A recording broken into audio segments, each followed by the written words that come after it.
like seriously against my religion what I'm doing right now. God, I am a full-fledged sinner. I hate this. This is so bright. I hate it so much.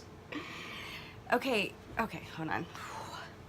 And it's making me sweat, and I'm just tired. Listen, I'm tired, and I'm like puffy because I don't sleep regularly, and you know, in normal fashion, and you know, apparently my my stream of consciousness is like really vivacious, so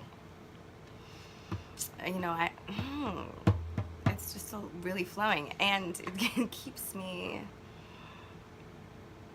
puffy. Okay, this is why I'm doing this, because I can't not do this right now, because I woke up with this weight on my chest, like huge weight on my chest about having, oh my God, this is a beast. Not for me, but because I know it is for other people, so it's delicate. I woke up with this weight on my chest of like having to talk about pedophilia, because I'm talking so much about sexuality, and you know, that we have the right to desire that which we desire, and you know, I feel this enormous responsibility to speak about that which leads to child molestation in terms of desire, and you know, that's hard for me to do, not because I have any problem whatsoever like feeling into it. I do it all the time, but because it's so treacherous for other people to confront, and because I don't talk about it, I feel it. I mean, I feel about it. And so this is scary for me, and it's so urgent that I'm doing this in the daylight, because you know what else, just, oh my God, what a bright subject it is. Fuck. Okay, so let me try to do this, because I do feel responsibility to include what I feel about this aspect of sexuality in this in the whole conversation. Okay.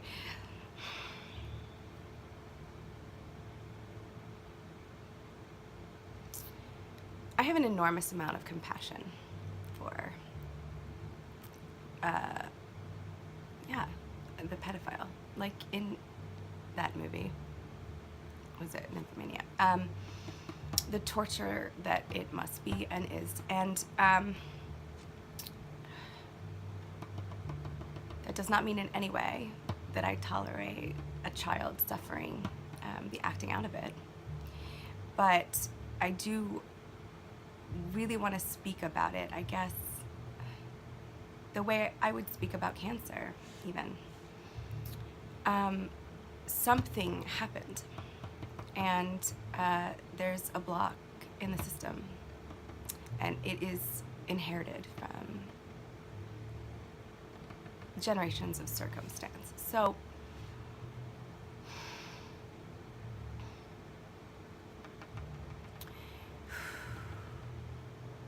when I say that, you know, all things have, you know, been desired since the beginning of time and all of this,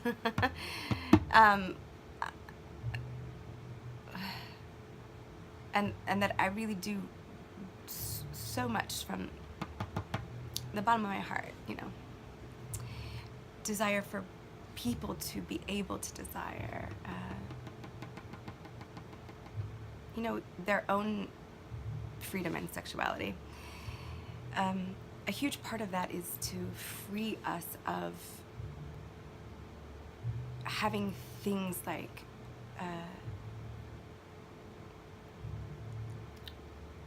pedophilia arise. Because for me, in my experience of it with other people, because I do have experience with it with other people, it isn't the natural desire or inclination. It's a distortion of it. And I don't know, because of all the things I have, you know, wrestled with and suffered with. I haven't wrestled with this, so I don't know if it's something that is potentially, you know, birthed with you, as I'm sure that, you know, sexual preference, and gender-wise and things like that, it is.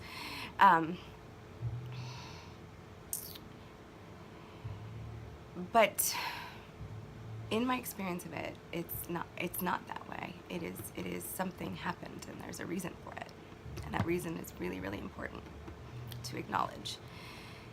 And I think there's so many more people than we know about that suffer with this and don't act out on it, and don't hurt other people, and are dying in shame for having this desire for something so inappropriate. It's like backwards quotes, because there's a reason, and the reason is always appropriate, and that needs to be considered, that there's a point. And I commend those people who are suffering with feelings like this, of, you know, desiring or being attracted to someone not age, you know, appropriate, right? Because it has to be so miserable, and there's more substance to it than even that. Something got stuck somewhere and blocked, and there's a suffering in that runs so deep. And because there's this stigma on it that you can't discuss it, it doesn't heal. It doesn't get the opportunity to heal and let the desire go where it really wants to go. Whether it be to, you know, being attracted to someone of your own sex, or just, you know, wanting to heal what happened with your mother or your father or your uncle or your aunt or your brother or your sister, and finding your way into your own freedom within your own, you know, natural birthright version of sexuality. I think, you know, the reason this is so pressing, oh my God, because it hurts me, you know, is like, we're so blame-oriented, and that's not fair. And we keep things locked up in the dark, so they are, you know, they perpetuate themselves. And the thing I would love to get back to, like Pan told me, is me, said me, wants me, this really powerful, potent, you know, like organic right to, you know, be expressive with the body, sexually and otherwise. That is all about trying to really free ourselves from all the stigma, the dogma, and the deceit around sexuality, so that the system doesn't get blocked, and you know, the energy doesn't stagnate in places of abuse and trauma and pain and neglect and self-denial, so that, you know, at some point maybe these things won't even be an issue. I mean, a girl can dream, right? It's a long journey. I won't be here, you know, to see if that happens, but I can still dream hard and dream big, and speak on behalf of that ever-flowing desire for freedom, that we can just be who we are at this point in time, suffer what we've suffered, and speak openly about it, and talk about it, and seek inside of ourselves, and with you know, the help of others. You know,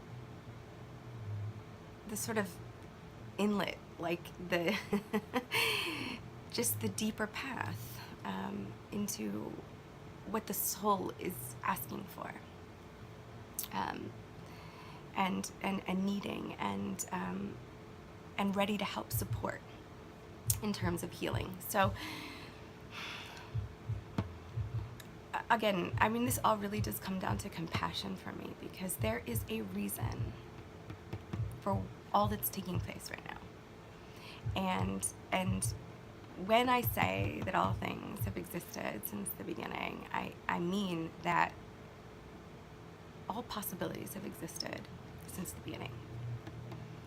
And it isn't really for us to classify as like, this is an okay thing, this is a not okay thing, this is, you know, of course there are things that for me I feel are not okay, but you know, you don't chain them up and lock them in the dark.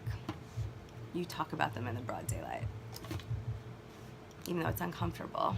And you know, this is a process of profound resurrection. You know, we have so much capacity to heal, and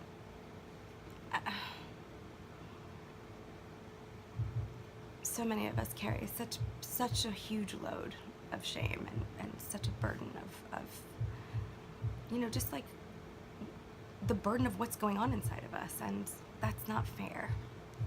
It's not fair. And to heal the children that are being hurt, you have to heal the parents that have been hurt. I mean, you have to go to the source. You have to go back. People don't want to do that very much because it's all dark back there. Not anymore. Bright light, bright light. Okay, I had to do this. I had to do it. My drum. And so, okay, just because I have to close things, like I when I speak, I don't even know what I just said, you know, I mean, I feel these things. I really don't, you know, have that much experience, like just talking about it. I write about them. I don't know. I just turned to a page, so this is for my closure on this particular video. Why do I need closure on everything? Ridiculous. But I just turned to page 176. It's chapter 19. In Coming Home to Myself, Reflections for Nurturing a Woman's Body and Soul. 19, Dream Wisdom. Okay, like, this stuff makes me so giddy. Okay. Oh my God. I'm really happy. Okay, Dream Wisdom. Messengers between the creative, unconscious, and consciousness. Dreams speak their own language. I'm blushing so hard. A language of image, symbol, and metaphor. Oh my God. When we bring our imagination, openness, and discernment to them, they are possible sources of inner guidance, wisdom, revelation, healing, and development. Okay. Dreams live in a universe free of time and space restrictions. Only the fluidity of the arts, movement, poetry, myth, and art truly carry their messages well to waking awareness. If we limit the dream to verbal analysis and reductive definitions, the dream dries up.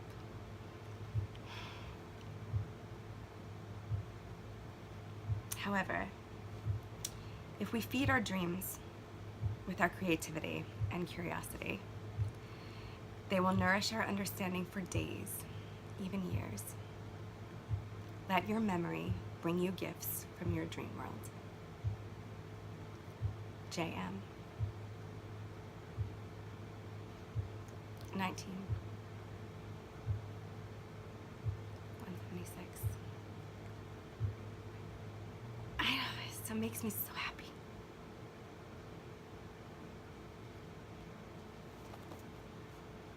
Okay. Back into the shadows I must go.